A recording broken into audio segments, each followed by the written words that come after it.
Good afternoon, and welcome to the House of Labor on Silver Spring Street in Providence, home of UFCW Local 328. We have a very special guest here this afternoon. The Governor of Rhode Island has chosen this venue to unveil her program to raise the minimum wage in Rhode Island. And it is more than fitting, my brothers and sisters, more than fitting that the Governor choose this venue to unveil this program.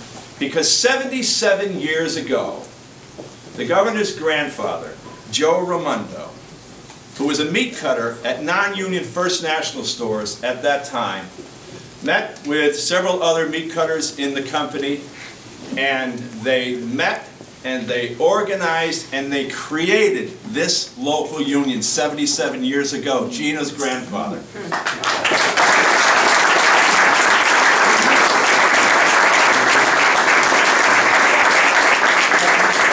And we know that that is a very proud legacy for Gina. We've talked about that a lot, but it's also a proud legacy for the 12,000 members of United Food and Commercial Workers Local 328. And we share that legacy with you and with your grandfather, who helped to bring a fair sense of decency and wages and benefits to the workers in Rhode Island. I want you all to join me and give a warm Local 328 reception to the Governor of Rhode Island, Gina Raimondo.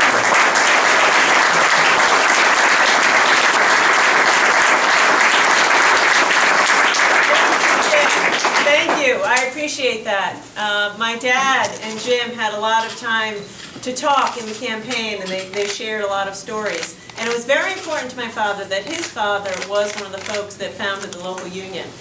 He was a butcher, and at that time there was no, worker protection, and he would tell stories of the workers were underpaid, there weren't safety measures, so a lot of good work has happened since then. So good afternoon. It's terrific to be here with you. What we're here today to talk about is a concrete way that we can spark the comeback of Rhode Island and Rhode Island's economy by putting money in the pockets of hardworking Rhode Islanders. That's what this today is about. And as we said, this is my story. My grandparents came here from Italy. One side, my grandpa was a short order cook and then became an executive chef, and the other side, was a butcher. And then my father, he served in the Second World War and then was the first guy in his family to go to college on the GI Bill. And that college degree was his ticket to a good middle-class life in a manufacturing company. 28 years he worked at the Bulliver Watch Company until it closed.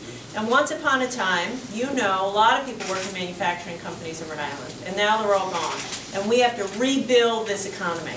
And that's what I'm going to do as your governor. I'm going to lead this state to a place where we rebuild the economy and create thousands of good-paying, family-supporting jobs.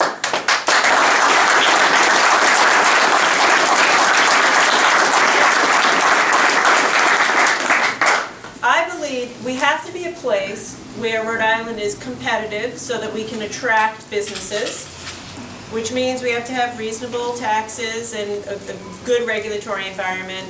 But it's also got to be a place where we support our workers. I don't think the solution is to just cut taxes and cut wages and all good things will happen.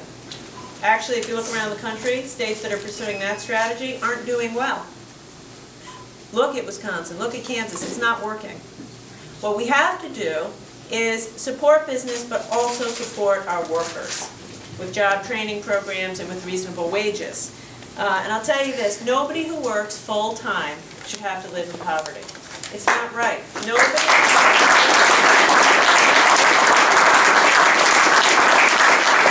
So today I'm calling on the General Assembly to raise the minimum wage to $10.10 an hour.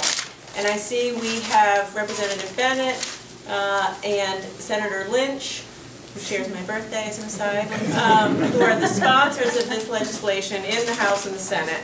And I look forward to working with them and their colleagues in the House and the Senate to move us to a place where work pays and where the minimum wage is $10.10 an hour in the state of Rhode Island. I'm also directing the Department of Labor and Training to conduct a review of the way we pay tipped workers and enforcement of existing law, and I have Scott Jensen, our new director of DLT, who's going to lead that effort. Raising the minimum wage is going to boost our economy by putting more money in the pockets of families who are then going to spend that money in the economy. But we can't stop with raising the minimum wage.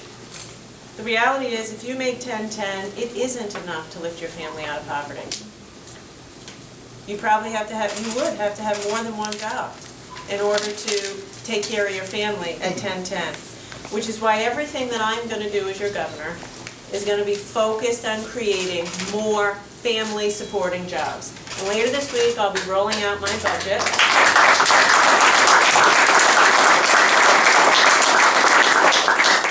Later this week, I'll be rolling out my budget, and it's a jobs budget. You will see it is a jobs budget, because as I said on my inauguration, if we can create good, middle-class, family-supporting jobs in Rhode Island, then we can do everything. And if we can't do that, then nothing else matters. So today we begin by asking for a raise in the minimum wage, which is the right thing to do to support our workers and to put money in the pockets of hard-working Rhode Islanders. But we also begin by committing ourselves to working hard to making Rhode Island a place that businesses want to be, and training our workers so that folks have the skills they need to succeed in this economy and we create these jobs. That's what this is about. Now I will tell you this. I know times are tough, okay? I know that. I spend a lot of time out and about talking to folks. The other day I took my mom shopping to a local retail establishment, and people recognize me and they come up to me, and the guy who was working there at this retail shop, he said, "Hey, Governor, I've been working here for 13 years, and I don't know if I can get by. I'm up at night worrying because I have no money in my bank account." And I was at the Warwick Mall reading to kids about 2 weeks ago, and I stood there for half an hour as people saw me just to come up to me. "Governor, what are we going to do? There's not enough jobs out there. What are we going to do? My kid's school's falling apart. What are we going to do? I'm working full-time and I can't make ends meet." I hear you. And I know we have a tall hill to climb. I know that, Rhode Island. We have a tall hill to climb. People are struggling. I see building trades. I know your guys are out of work. But I'll tell you this. Together, you and we're going to climb this hill. And we are going to get people back to work.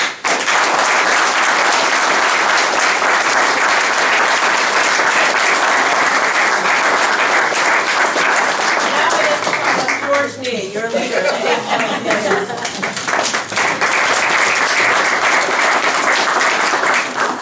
Thank you very much, Governor, and I know I'll get into trouble if I don't say in my introduction to the Governor that she was a rugby player. But, that means a little bit. on behalf of the Rhode Island AFL-CIO, it's a pleasure to stand here today with the Governor, with our legislative leaders who have put in the minimum wage bill in the past. I want to give recognition to the leaders of the General Assembly, the Speaker and the Senate President, for last year increasing the minimum wage by $1, which was the highest increase in the history of Rhode Island. And that is something that we have to keep the momentum going, because as the Governor said, this is about purchasing power. This is about putting money in the pockets of hard-working Rhode Islanders who get up every morning, go to work, do their job, and they just need to have a boost. And this will boost the whole economy. The difference now in the minimum wage between the federal minimum wage, which is $7.25, and the Rhode Island minimum wage is $9, is $70 a week in somebody's paycheck. That's a lot of money, and that helps. But I agree with the Governor. It's not enough, but it's a step. We have a tremendous problem in this country and in our state with income inequality. And this is a concrete measure that can help to close that gap. We're in big trouble. The AFL-CIO Executive Watch did a study, and in Rhode Island, of 10 executives that are on the Russell Index, I get political fact for this stuff, so once in a while I have to give some facts out. In Rhode Island, the ratio between the CEO pay and the minimum wage in Rhode Island is 460 to 1. That's unacceptable. So we have to bring everybody's pay up. We have to put money into people's pocket. And you hear a lot of people say, this is just a teenage issue. It's not. This is an issue of hard-working, working people.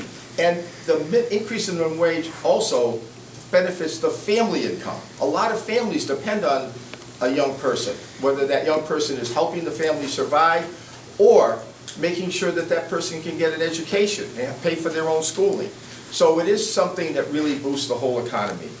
So we're here today, and on behalf of the AFL-CIO, we want to pledge our support and welcome the governor's strong voice to this issue, but not just the minimum wage issue. We're going to be standing shoulder to shoulder with the governor and the General Assembly to create middle-class, good-paying jobs, and we are going to have a great economy. Your leadership, the leadership of the General Assembly are going to make that happen, and it's really an honor to be here, and thank you again, Governor, for your strong support.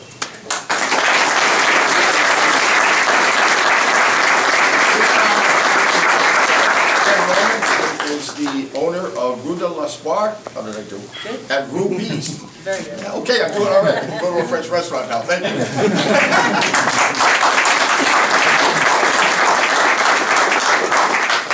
I may not say it any better. My name is Deb Norman. I own 2 restaurants in Providence, one Rue de l'Espoir on Hope Street on the historic east side, and Rue Bis on South Street in Providence's historic knowledge district. As a business owner for over 38 years, I support an increase in the minimum wage to at least $10.10. Higher wages make for a better workforce. Better workforce increases productivity. Increased productivity makes for more efficient and better run businesses and puts money back into our economy, something I think we can all agree is definitely needed. Raising the minimum wage will not hurt my business in any way, and Rhode Island's economy will benefit. It's the right thing to do, and I applaud Governor Raimondo for calling on the General Assembly to take action.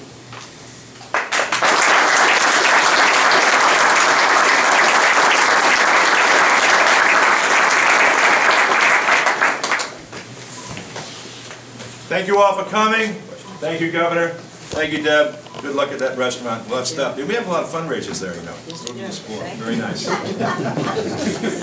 I don't know what they're feeding me there, but it's pretty good. Thank you all for coming, and let's all get out and support the minimum wage increase.